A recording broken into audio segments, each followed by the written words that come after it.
Hello and welcome to Sophie & Co. I'm Sophie Shevardnadze. Paul Hellyer served as the Canadian Minister of Defense in the 1960s, shaping the country's armed forces for years to come. It was only in his retirement that he says he made a life-changing discovery. He became the first cabinet-level politician from a G8 country to publicly state that there is extraterrestrial life present on Earth. Is this an elaborate fantasy? Are aliens science fiction?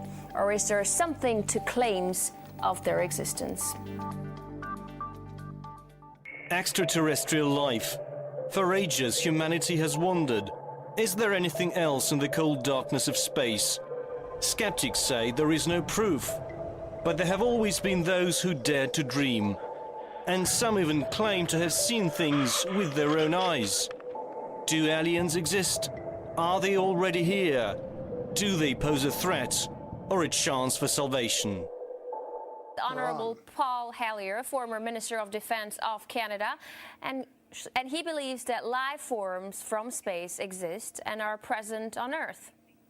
It's great to have you with us on our show. Why do you say that UFOs are as real as the airplanes flying over our heads?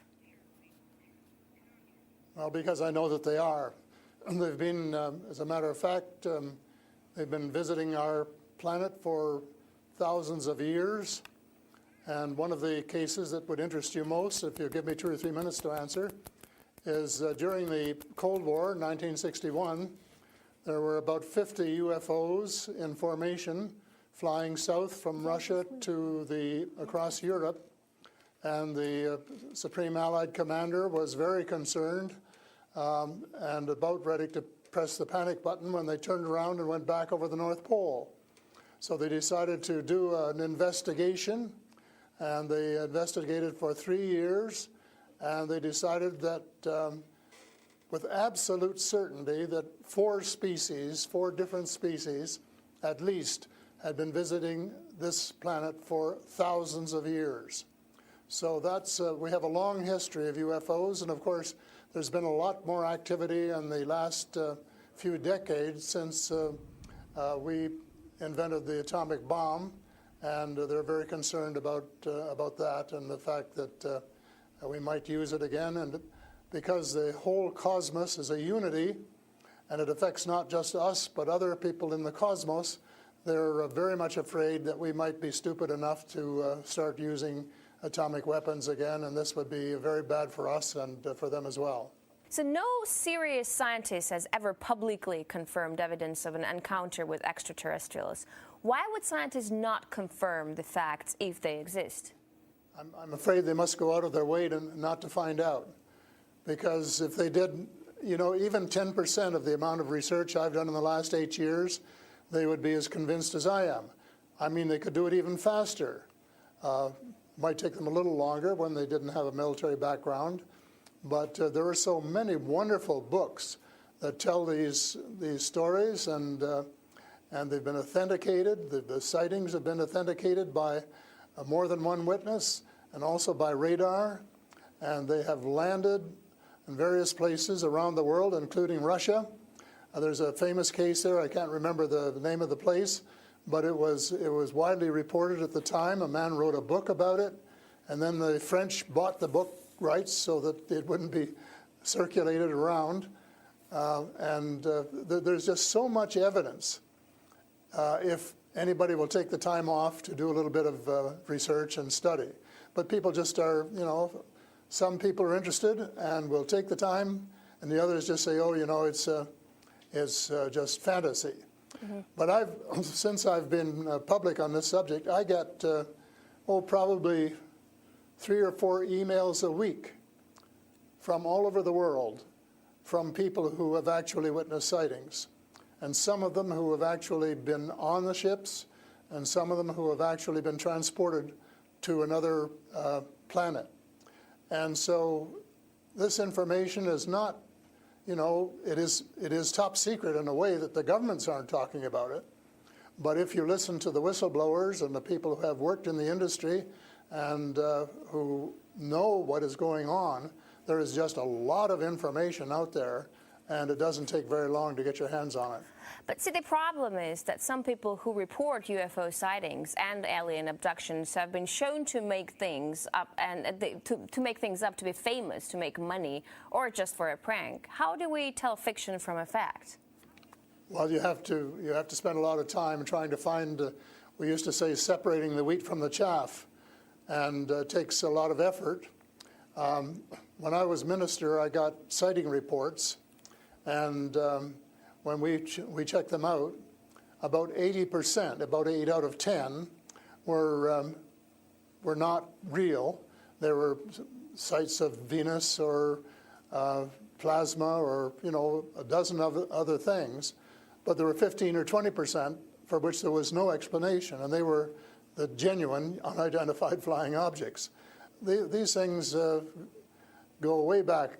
One of the conferences I went to was in Las Vegas, was promoted by a chap who had written a book about crashes.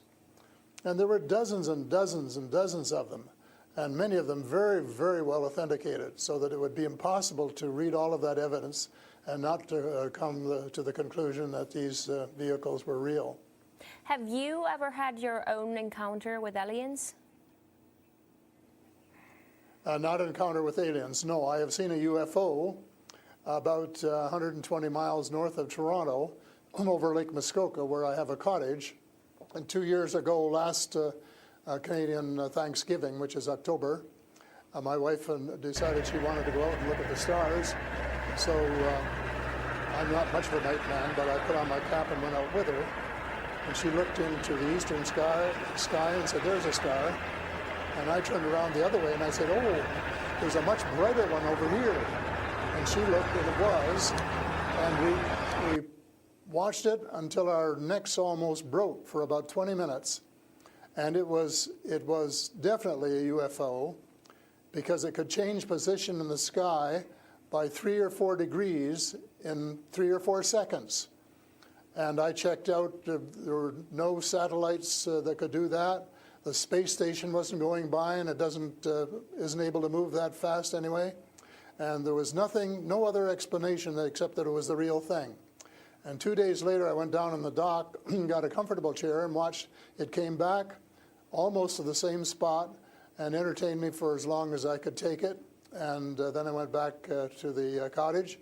But it was very interesting, because it would drop down in the sky, and then it would roar back up, and then it would shift across a few degrees and do a circle and come back at a speed, but just astronomical speeds. As you know, they travel very, very fast. So does it just look like a falling star that falls really quickly and then rises again? What does it look like? Well, it just looked like a star. It just looks like a star. Right. And I don't know if you're a person who's ever read the Bible or not, but I think the Star of Bethlehem is one of God's flying saucers. Mm-hmm. But you also tell me that people write you emails, 3 to 5 emails a week, and they've actually been abducted, or they have encounters with the aliens. Do they actually tell you what these aliens look like? I mean, everyone's interested. How would I know if I see an alien and if he abducts me? Well, the first question you have to ask is, how many species are there? And I used to think there were, between 2 and 12. And Apollo astronaut Edgar Mitchell, who came to Toronto a few years ago and had dinner with us, agreed that it was somewhere between 2 and 12. But the latest reports that I've been getting from various sources are that there are about 80 different species. And some of them look just like us, and they could walk down the street and you wouldn't know if you ran, walked past one. And they're what we call the Nordic blondes, and also the tall whites, who were actually working with the United States Air Force in Nevada. They're able to get away with that. They had a couple of their ladies dressed as nuns went into Las Vegas to shop, and they weren't detected. And I have a friend who saw one of the men walking along the street, and somebody who would recognize that they were different, and he did. So there are those kind, and then there are the short grays, as they're called. And they're the ones that you see in most of the cartoons.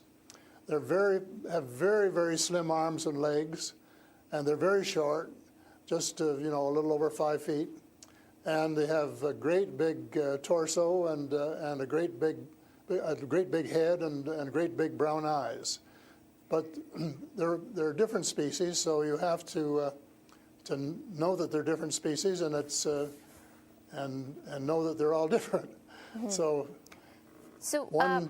if you saw the short gray, you'd certainly know that there was something up that you'd never seen before. But if you saw one of the Nordic blondes, well, you'd probably say, "Oh, I wonder if she's from Denmark or somewhere," So these species that you're describing, are they all different in terms of nice and mean? Are some of them nice and benevolent? Are others nasty? Or how are they? Are they good to people on Earth, or are they here to harm them? Well, it's a difficult question to answer because they have different agendas. And maybe all of us on Earth should have the same agenda, but you couldn't say maybe that Russia and China and the United States all had the same agenda at every turn, because they don't. And I would say that nearly all are benign, they're benevolent, they want to help us. There may be one or two species which do not. And that's one of the things I'm investigating at the moment, is to see who they are and what they're up to and what their agendas really are. All right, we're talking to Paul Hellyer, former Canadian Minister of Defense, who says extraterrestrial life forms exist and are present on Earth. We'll talk more about what they are and why they're here after a short break. Stay with us.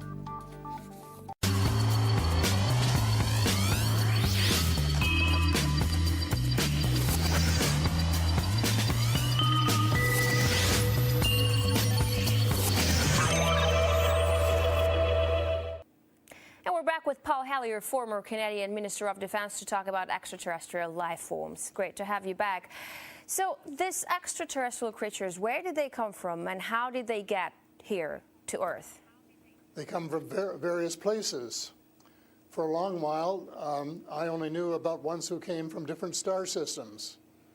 The Pleiades and Reta Reticula and several other star systems, but in the last few months, I have met people who have made me aware of that there are some in our star system, and that there are actually extraterrestrials who live on a planet called Andromeda, which is one of the moons of Saturn, and that there are others on Venus and some on Mars, and that they may be interacting between themselves. I suspect that they are, because there is what is called a federation of these people, and they have rules. For example, one of the rules is that they don't interfere in our affairs unless they're invited to, and that's one of the reasons probably that we haven't seen more of them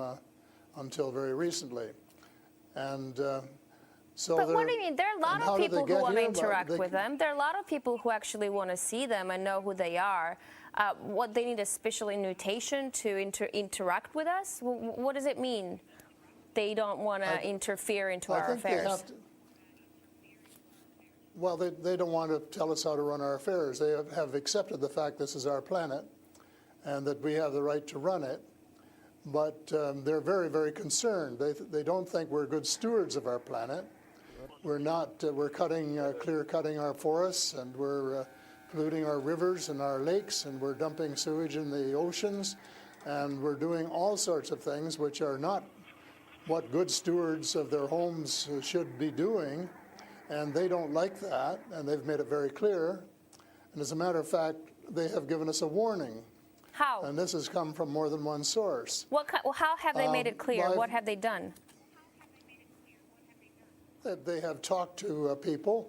One of the chaps I talked to about a month ago was interacting with them in 1974, he and his brother in Peru, and they were taken to Andromeda, teleported, and they were told what the people there think, and that we're really wrecking our planet, and in fact that something dreadful is going to happen to it if we don't smarten up and change our ways. We spend too much time fighting each other. We spend too much money on military expenditures and not enough on feeding the poor and looking after the homeless and the sick, and that we are polluting our waters and our air, and that we're playing around with these exotic weapons, thermonuclear weapons and atomic weapons, which have such a devastating effect both on our Earth and on other areas in the cosmos, and they don't like that. And that's the reason they would like to work with us to teach us better ways, but only, I think, with our consent. And they work through individuals, and they try and pick out individuals who won't be frightened to death of them, because they can give you quite a fright. One of the cases I'm familiar with was the tall whites in Nevada, where the United States Airmen working with them, were just frightened to death of them.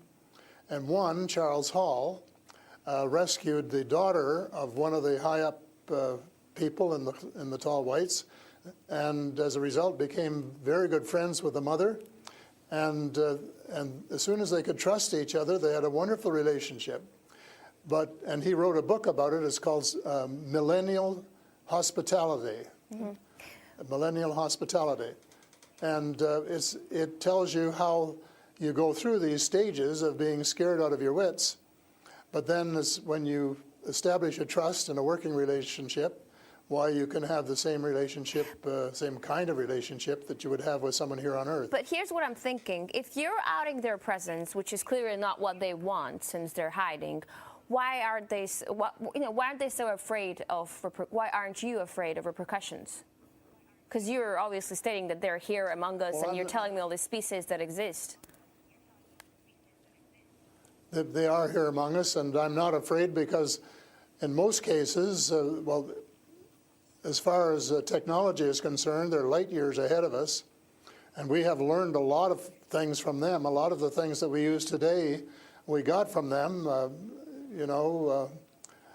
lead lights and microchips and Kevlar vests and all sorts of things that we got from their technology, and we could get a lot more too, especially in the fields of medicine and agriculture, if we would go about it peacefully.